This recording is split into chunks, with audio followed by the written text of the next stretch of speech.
radical Muslims are trying to infiltrate the U.S. government.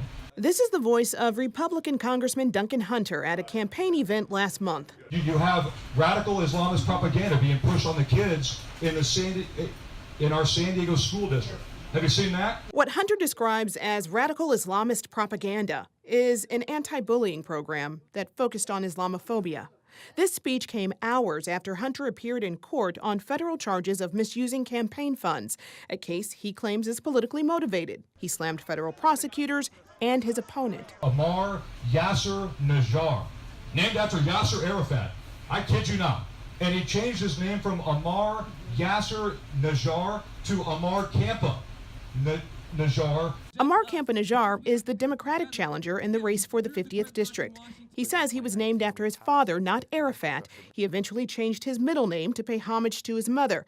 Researchers say Hunter's rhetoric at this event is racist. Professor Brian Levin is the director of the Center for the Study of Hate and Extremism at CSU San Bernardino. This is the leading edge of something we are seeing sociopolitically, not only here in the United States, but also with respect to Europe.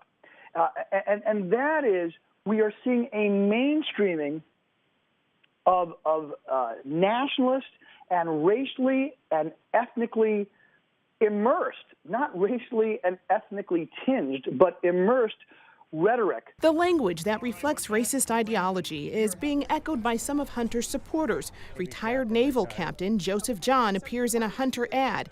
At a recent rally, I asked him about Campa Najjar, and this is what he had to say. He was indoctrinated in Gaza until he was 13 years old by the PLO. His father was a member of the PLO for 24 years and held very important positions. Campa Najjar identifies as Christian. He says he went to a Catholic school in Gaza, left when he was 11, and was raised in San Diego by his mother. Researchers say the claim of indoctrination is an example of fear that's not rooted in fact. People maintain attitudes based on three things: emotion, cognition, and then there's the behavioral aspect.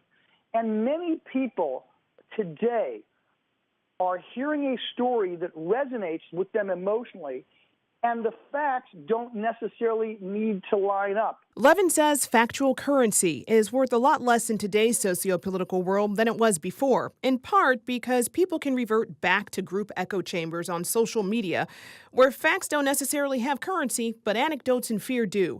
It makes society, right down to congressional districts, more fragmented and tribal. We've seen social media and other types of communication become weaponized. The ideas typed out on social media eventually spill out into the real world. Levin says over the years, hate crimes and incidents of bigotry have gone down, but recently that's changed in San Diego and across the country. During political seasons, when there are hot-button issues, we sometimes see an increase in bigoted behavior, particularly against certain groups. And we've seen that in the past, and we're seeing it repeated, we believe, now. Recent research shows 42% of Americans polled think white people are under attack. Levin says for those people, fear often trumps facts. As some of the research has indicated, that there are large swaths of white Americans who believe that their status is being challenged.